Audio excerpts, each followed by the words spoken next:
Cel ras pel matí i alguns núvols alts i mitjans per la vesprada que arribaran a cobrir els cels algunes zones.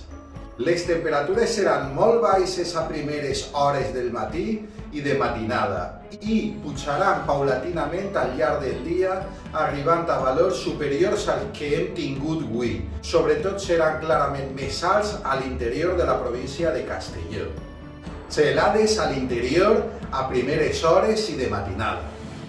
És d'esperar que al llarg del dia vagi augmentant la velocitat del vent que bufarà de ponent i de sud-oest. Per la vesprada serà moderat en general, amb ratxes fortes o molt fortes a últimes hores a amples àrees de l'interior de les tres províncies.